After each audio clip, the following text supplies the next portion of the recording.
Jadi sekali lagi tidak iri, ya kita anan saja. Ya kalau si Omon mau hara iri, silakan. Hara iri, hara anan. Ya itu lain lagi. Itu bahasa Jepang ngerti gak? Katanya dulu di Jepang. Ya, gitu. Setelah tercapai kesepakatan, ya kemudian pihak pelapor mencabut laporan polisi, bukan mencabut nama satu persatu dari yang ada dalam laporan, dari yang namanya terdaftar di laporan polisi. Penyidik harusnya bisa melihat, memilah-milah, membaca bahwa ini pidana umum pasal 310, 311. Ya, tidak bisa, supaya bisa menahan, ditarik-tarik ke pasal yang ancamannya di atas 5 tahun seperti itu. Sehingga ini jadi blunder seperti sekarang ini. Otak kalau sudah ditranslasi rotasi ya mencos omongannya. Yang dulu misalnya apa? Dulu yakin betul omong Times New Roman gitu.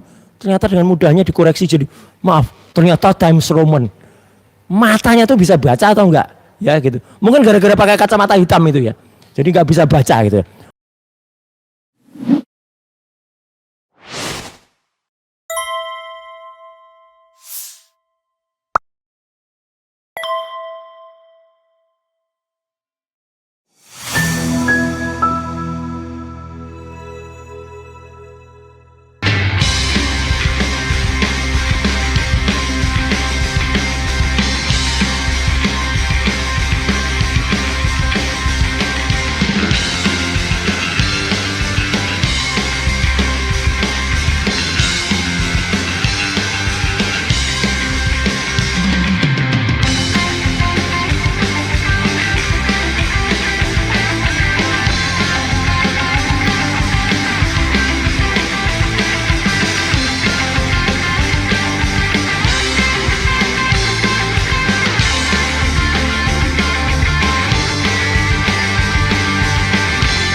Assalamualaikum warahmatullahi wabarakatuh, sobat RH sekalian dan channel-channel lainnya, Roy Suryo official Sentana. Kemudian ada juga apa lagi? Langkah update Ugroseno dan lain sebagainya. Oh iya jangan, nggak usah.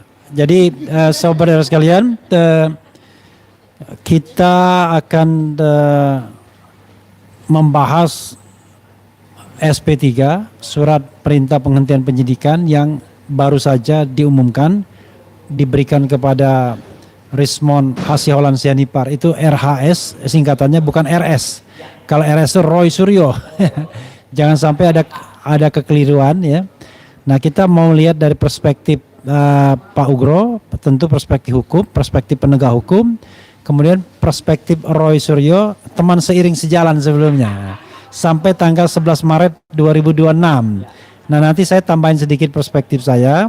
Nah, sebagai latar belakang, saya mulai begini, Mas Roy sama Pak Ugro. Jadi, kalau kita lihat pasal 361 huruf A, Undang-Undang Nomor 25 Tahun 2023 tentang KUHP, Kitab Undang-Undang Hukum Acara Pidana, itu dikatakan bahwa kalau kasus itu sudah masuk tahap penyidikan dan penuntutan, ini kan kita penyidikan, maka menggunakan KUHP yang lama, yaitu Undang-Undang 8 1981. Nah, berdasarkan KUHP yang lama tersebut, tidak ada aturan mengenai restoratif justice. Karena tidak ada aturan restoratif justice, ya tentu balik kepada KUHP yang baru.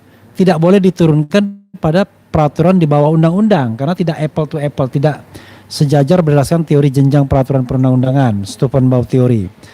Karena itu kalau kita pakai yang baru, maka ada pasal 79, 80, 81, 82, 83 Undang-Undang Nomor 25 Tahun 2023 tentang KUHP itu.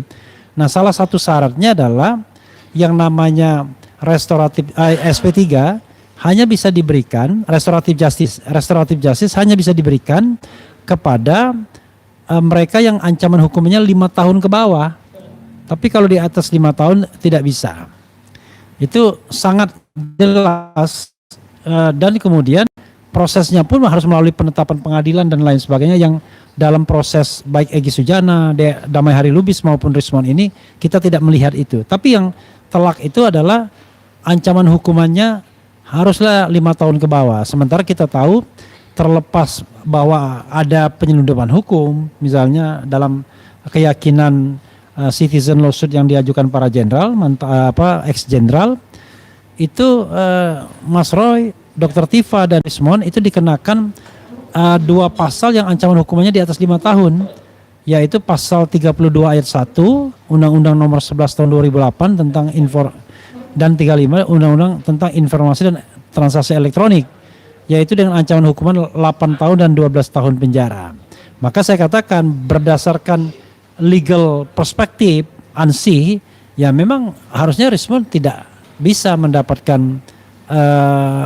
RJ itu, restoratif justice itu, apalagi di situ dikatakan RJ itu harus diperoleh tidak dengan intimidasi, tidak dengan macam-macam lah, perbuatan-perbuatan yang barangkali membuat orang terpaksa harus mengakui atau meminta. Tetapi dalam perspektif itu memang yang dipaksa tuh biasanya adalah sokol korban. Ini kok yang dipaksa pelaku. Kan biasanya kan tergantung korbannya. Ini yang paling lucunya adalah korban dalam hal ini Pak Jokowi yang nyari-nyari siapa yang mau minta RJ. Kan harusnya inisiatif itu dari pelaku yang merasa bersalah dan lain sebagainya. Jadi kita nggak tahu sebenarnya siapa yang merasa bersalah ini. Nggak jelas ya. Oke, kita kasih kesempatan dulu Pak Ugro untuk menyampaikan perspektif hukumnya dari proses RJ ini dan penegakan hukumnya. Silakan Pak Ugro. Ya, jadi tadi sudah dikatakan sama Bang Refli berdasarkan Undang-Undang nomor 20 tahun 2025 tentang Kitab Undang-Undang Hukum Acara Pidana 25 2023. Nomor 1 tahun 2023 itu KUHP. Kalau KUHAP 20 tahun 2025. Oh, 20 2025. Oke. Ya, nah itu di situ jelas. Ya, jadi pasal 79 sampai 82 ini penyidikan masih dalam tahap penyidikan di situ. Ya, jadi seharusnya pada saat salah satu atau lebih dari satu terlapor akan mengajukan RJ, ya, penyidik melihat berkas perkara ini sudah siap untuk pelimpahan pertama ke kejaksaan atau belum. Ya. Tapi kalau berkas sudah siap untuk dilimpahkan ke kejaksaan pada saat pelimpahan pertama, itu penyidik juga bisa memberitahukan kepada terlapor atau pelapor bahwa ditawarkan apakah akan melakukan restoratif justice. Ya. Nah, pada saat mereka menerima untuk melakukan restoratif justice, kemudian diundang semua para terlapor dengan pelapor. Nah, kemudian waktunya hanya 7 hari. 7 hari itu dilakukan kesepakatan.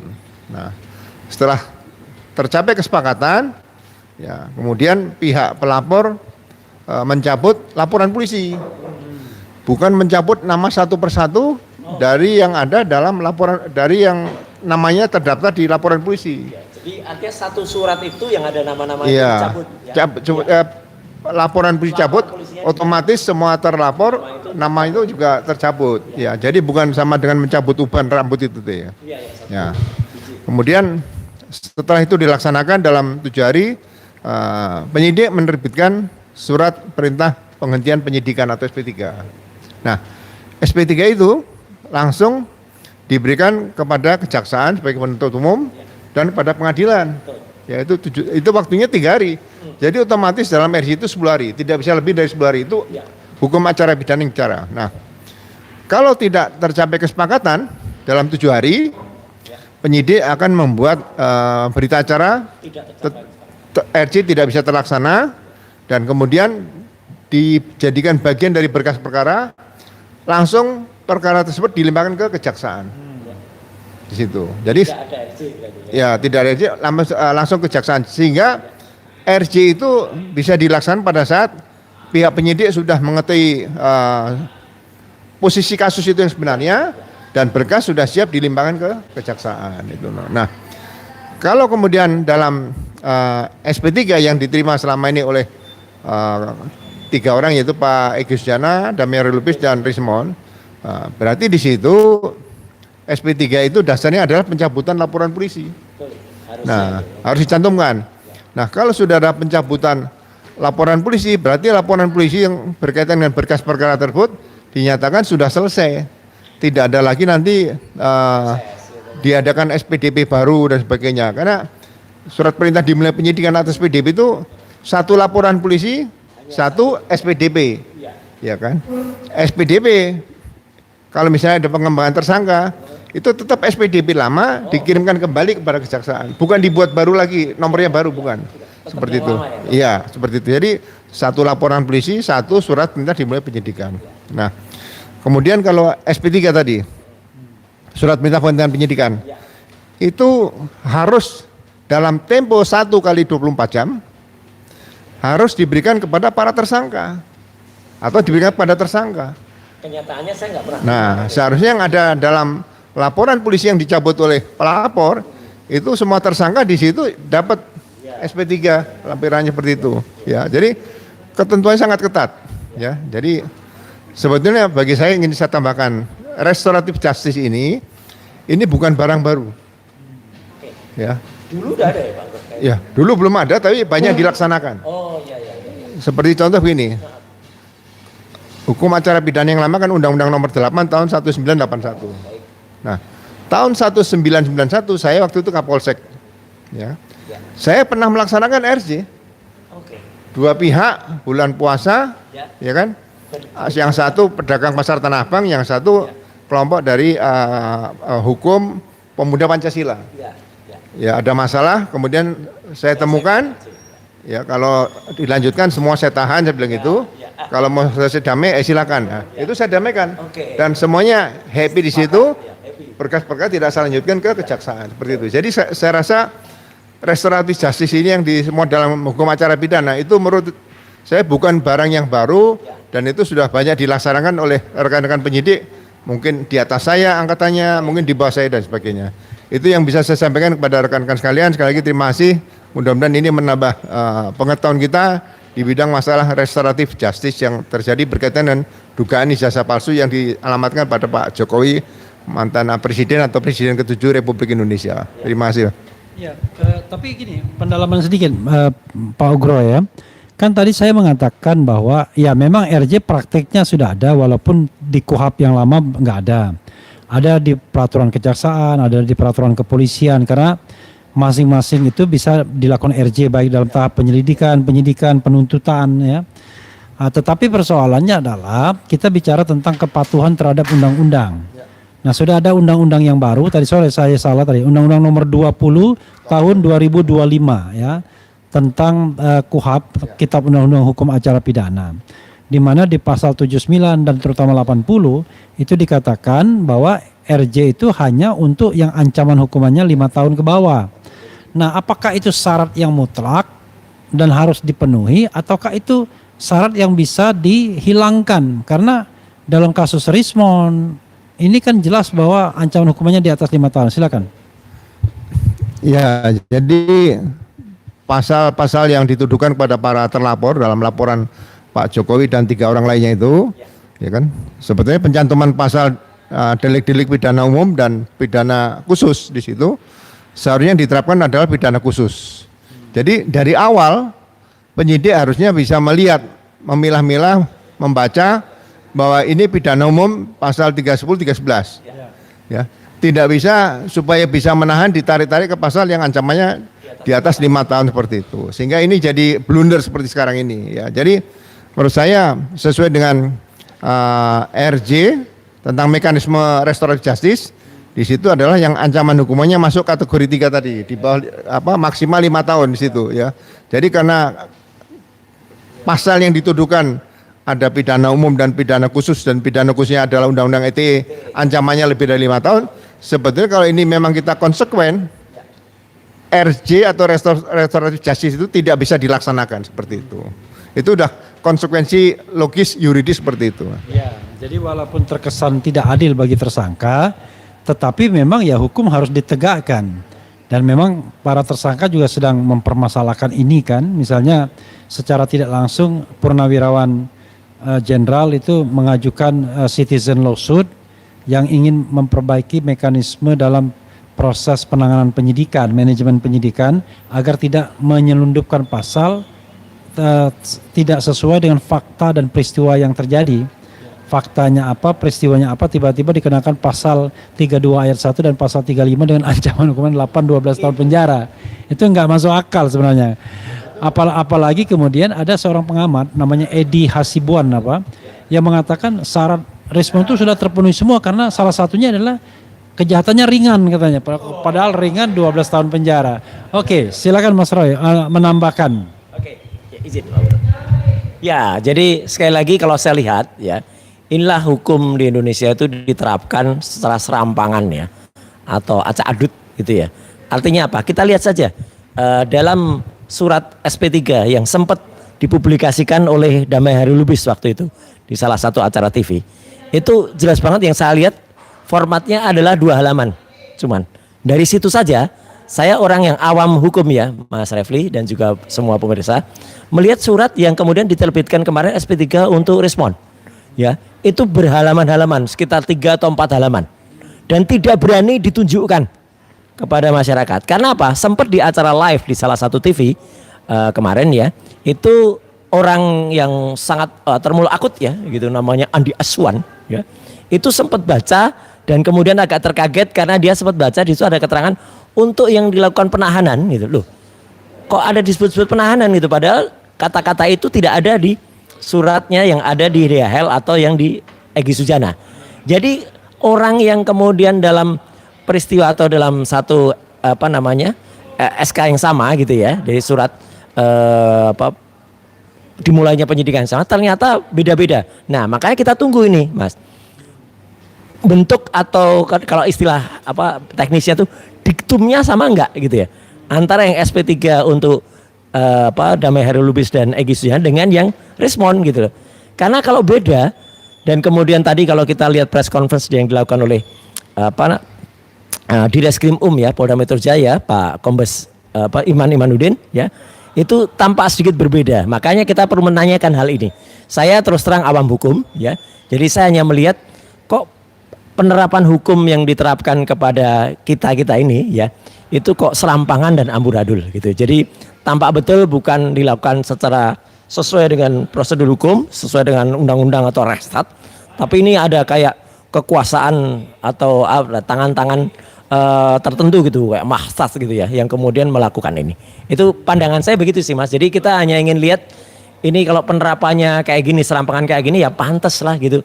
Kalau masyarakat tuh kemudian mempertanyakan dan kemudian juga melihat bahwa kasus ini ya nggak akan selesai gitu ya gitu, karena kepolisian saja yang harusnya menegakkan undang-undang ya menegakkan aturan hukum kok melakukan dengan cara-cara melanggar hukum. Itu Mas Refli. Iya, di sini kalau kita iseng-iseng buka Google gitu ya, modenya mode AI mode itu. Wah, disebutkan tuh kasus Rismon sudah masuk di sini. Salah satunya adalah kasus Rismon katanya. Jadi Pak Ugro mungkin punya pengalaman, apakah SP3 ini bisa dipersoalkan atau tidak kalau kita menganggap SP3-nya salah atau keliru begitu? Ya, kalau SP3 ya sesuai dengan hukum acara pidana, kita bisa gugat di pra-peradilan di situ. Jadi ya yang bisa menggugat adalah warga yang merasa dirugikan di situ. Oke. Ya, jadi tidak mesti harus tersangka yang lain ya? Enggak. Tersangka lain juga bisa. Oh, tersangka karena lain dalam bisa. satu laporan. Jadi semua ini kan dalam satu laporan polisi, ada 4 laporan polisi ini, ya kan? Ya. Kalau SP3 itu cacat hukum, tidak mencantumkan ada pencabutan laporan polisi, kemudian waktunya juga sudah Kami tidak pernah melebihi terima 10 hari, ya kan? Salinannya gitu ya. Tidak diberikan tembusan kepada para tersangka. Betul. Nah, itu Tapi warga bisa. lain juga bisa menggugat. Warga lain biasanya itu bukan gugatan masyarakat biasa, oke. yang merasa dirugikan di situ. Baik, yang Ya, merasa jadi, dirugikan. iya. Ya. Oke, nanti sama-sama kita cek KUHP yang baru mekanismenya Pak Ugro ya.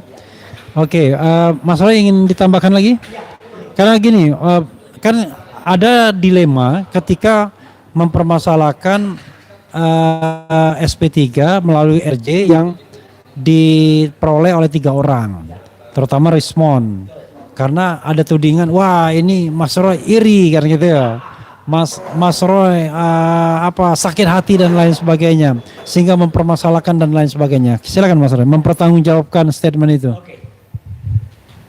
Sekali lagi gak ada iri-irian ya gitu. Kalau ada iri ada anan ya. Iri anan kulihat saja itu namanya iri ya, nggak ada ya gitu. Kita itu sama-sama pokoknya sesuai dengan aturannya aja ya. Kalau aturannya harus diterapkan ya terapkan, jangan kemudian dibikin yang berbeda-beda gitu ya. Jadi itu namanya penerapan yang tidak pas atau tidak sesuai dengan aturan. Saya hanya mengatakan saja bahwa sekarang yang bersangkutan kemudian si Omon itu kemudian merasa paling benar itu ya, merasa kemudian bisa nembak mana-mana. Ingat Mon gitu, kamu ini juga sedang dipermasalahkan, dilaporkan juga tentang ijazah palsumu ya di Yamaguchi, dan itu tidak berhenti loh ya. Saya barusan juga mendapatkan data-data ya dari pelapormu ya gitu yang melaporkan ke Yamaguchi. Jadi artinya tunggu saja, jangan kemudian berharap itu akan kemudian bisa tidur nyenyak ya gitu. Nggak akan bisa tidur nyenyak ya. Tidur nyenyak itu pakai bantal yang pernah saya berikan di Rakyat Bersuara itu. Bantalnya kucing namanya ya gitu. Jadi supaya bisa tidur nyenyak. Tapi kalau tidak ya nggak akan bisa Mas Refli. Jadi artinya gini ya. Saya sekali lagi mengatakan bahwa kalau Indonesia itu mau bagus penerapan hukumnya, semua diterapkan secara fair. Jangan kemudian menerapkannya secara sepihak. Kata-kata dari Pak Ugro tadi betul sekali. Yang kalau dicabut dengan Mas SP3 itu surat perintah penghentian penyidikan. Ya, jadi yang dicabut itu penyidikannya. Ya, kalau penyidikannya dicabut itu di situ dalam satu SPK itu ada 8 nama orang, gitu loh.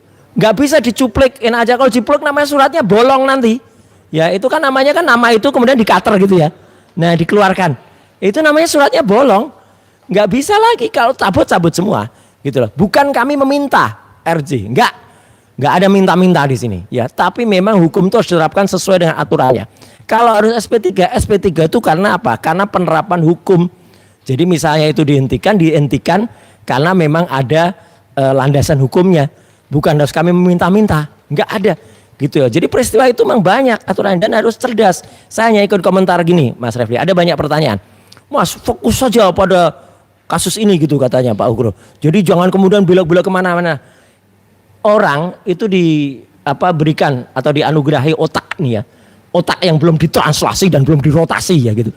Otak kalau sudah ditranslasi dirotasi ya mencos omongannya. Yang dulu misalnya dulu yakin betul omong Times News Roman gitu. Ternyata dengan mudahnya dikoreksi jadi maaf, ternyata Times Roman. Matanya tuh bisa baca atau enggak? Ya gitu. Mungkin gara-gara pakai kacamata hitam itu ya. Jadi enggak bisa baca gitu ya. Tulisan sudah jelas pakai kacamata. Malam-malam kok pakai kacamata hitam. Itu apalagi tuh kalau enggak otaknya dirotasi sama dari translasi. Nah, kembali kepada tadi. Jadi artinya apa? Harus diterapkan secara benar, jangan sampai salah penerapannya. Kalau kemudian baca aturan saja tidak benar, penegak hukumnya saja salah membaca aturan, ya repot gitu ya. Semua juga akan repot dan semua akan menggunakan kekuasaannya dan kekuatan sendiri-sendiri. Jadi kalau ada orang kemudian kayak kami nih ya, Mas Refli mengupayakan melalui jalur MK, Mahkamah Konstitusi, meskipun itu belum berhasil kemarin.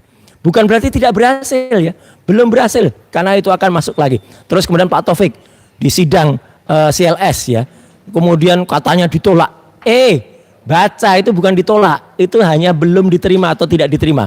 Karena namanya NO itu artinya niet verklagen atau apalah ya, verklaat ya, itu bahasa Belandanya, vervelen lah kalau bahasa Belanda itu ya gitu. Itu artinya apa? Itu artinya pengadilannya tidak berani memutuskan atau dia tidak mau masuk ke situ ya. Jadi bukan ditolak terus ada yang mengatakan menang gitu. Mana yang menang?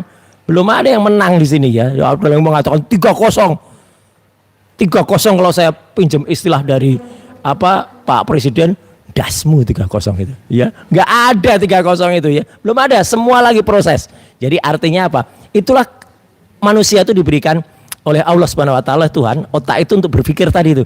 Jadi mau pakai MK, mau pakai citizen lawsuit, dan sekarang juga ada tadi siang ya, atau kemarin siang, Jumat kemarin, ketika beberapa purnawirawan TNI yaitu memasukkan gugatan CLS ya, itu kan juga lucu lagi ya, yang dari pihak sono yang harusnya menjadi tergugat intervensi ya malah masuknya jadi penggugat intervensi. Loh, kok malah jadi penggugat? Mereka juga mau ikut gugat Polda Metro gitu ya. Ini yang aneh banget. Itulah kita dengan berbagai cara karena itu. Jadi tidak hanya paku pada satu, oh itu harus kemudian proper. Enggak, kita pakai kreatif, pakai yang lain. Jadi sekali lagi Mas Refli dan juga Pak Ugro dan juga semua pemirsa yang ada di RH, Roy Suryo Official, kemudian yang ada di Sentana, ada juga di Langkah Update, ada juga di calon punyanya Pak Ugro ya gitu, calon Pak. Nah, iya kan, Tribrata Channel. Nah itu, maka kita juga akan lihat bahwa inilah wujud kekreativitasan manusia. Jadi sekali lagi tidak iri, ya kita anan saja. Ya kalau si Omon mau hara iri, silakan. Hara iri, hara anan. Ya itu lain lagi. Itu bahasa Jepang ngerti gak? Katanya dulu di Jepang, ya gitu ya. Gitu. Saya tambah dikit ya. Ya, Baik, terima kasih. Mungkin tadi saya kurang sedikit ya. Jadi seharusnya peristiwa yang dilaporkan oleh 4 orang, Pak Jokowi dan 3 orang, itu namanya saya lupa, 3 orang. Lecumanan, Samuel Sweken dan Andi Kurniawan ya. Jadi seharusnya SP3 itu hanya satu. Satu laporan polisi. Mungkin SPDP-nya di situ ada 4 mungkin. Kan ada 4 LP itu. Kalau hitung-hitungan matematik nih. 4 laporan polisi, 4 SPDP, ya kan? Kemudian di situ disebutkan terlapor misalnya katakan 8 awalnya. Nah kalau dihentikan ya SP3-nya hanya satu karena ini dalam satu berkas. Jadi kalau SP3 sekarang itu ada 3, menurut saya di KUHAP nggak diatur seperti itu ya. Jadi ini pun bisa nanti oleh rekan-rekan penasihat hukum bisa ditanyakan ke pihak kejaksaan sebagai penuntut umum atau mungkin mau digugat ke pra-peradilan demi kebenaran dan keadilan yang seutuhnya di dalam penegakan hukum pidana ini ya. Jadi sekali lagi SP3 itu seharusnya tidak terbit sekarang 3 ya.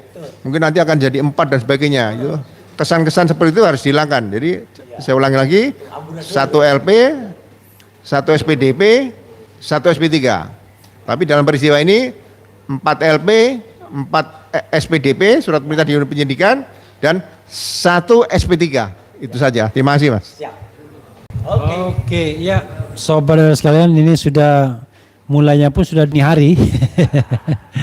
Ini live dini hari, karena itu kita akan selesaikan. Mudah-mudahan ya, mudah-mudahan ini bermanfaat bagi kita. Ya, saudara sekalian, makasih. Wassalamualaikum warahmatullahi wabarakatuh. Keren, cadas.